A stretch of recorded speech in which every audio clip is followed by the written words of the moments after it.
Hello everyone, welcome back with Mutton Chops recipe. இன்னைக்கு நம்ம சேனல்ல பார்க்க போறது Mutton Chops recipe. Restaurant style விட என்னோட ஸ்டைல் ரொம்பவே டேஸ்டியா இருக்கும். அதுக்கு 2 வெங்காயம், 2 தக்காளி, தேவையான அளவுக்கு மல்லி, 3 பச்சை மிளகாய், ஒரு பட்டை, 3 லவங்கம் எடுத்துர்க்கேன். கொஞ்சம் ஆனியன் எடுத்து அரைச்சி எடுத்துக்கலாம் பேஸ்ட் மாதிரி. லவங்கம் பட்டையும் சேர்த்துக்கலாம். இது கூட தண்ணி ஊற்ற தேவை கிடையாது. பேஸ்ட் ரெடி ஆயிடுச்சு. இப்போ இந்த பேஸ்ட்டை சைடில் வச்சுக்கோங்க.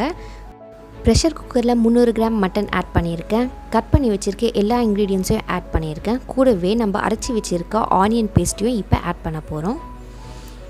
1 ஸ்பூன் இஞ்சி பூண்டு விழுது ஆட் பண்ணுறேன். இதுலேயே 1 ஸ்பூன் மிளகாய் பொடி, தேவையான அளவுக்கு மஞ்சள் பொடி, அப்புறம் தேவையான அளவுக்கு உப்பும் இதுலேயே ஆட் பண்ணிக்கலாம். இந்த ப்ரெஷர் குக்கரை கேஸ் ஸ்டவ் மேலே வச்சு லைட்டாக வதக்கிக்கலாம். தண்ணி ஊற்றாமையே 1 மினிட் வதக்குனாலே போதும். இந்த மட்டனில் இருக்க தண்ணி விடவே இருக்கும். அதுக்கப்புறம் டீ குடிக்கிற கிளாஸில் 1 கிளாஸ் நான் தண்ணி ஊற்றி ப்ரெஷர் குக் வைக்க போகிறேன். 7 to 8 விசில் வச்சாச்சு. இப்போ வெந்தாச்சு கறி. இந்த கறியில் எக்ஸ்ட்ரா தண்ணி இருந்துச்சுன்னா திருப்பி ஸ்டவ் ஆன் பண்ணி நல்லா ட்ரை பண்ணிக்கோங்க. ஏன்னா ட்ரையாக இருந்துச்சுன்னா தான் மட்டன் சாப்ஸ் நல்லாயிருக்கும். இப்போ ஒரு கடாயில் 3 டேபிள் ஸ்பூன் ஆயில் ஊற்றியிருக்கேன். இப்போ ப்ரிப்பேர் பண்ணி வச்சுருக்க மசாலா இதுலேயே ஆட் பண்ணிக்கலாம். தேவையான அளவுக்கு பெப்பர் போட்டுக்கோங்க.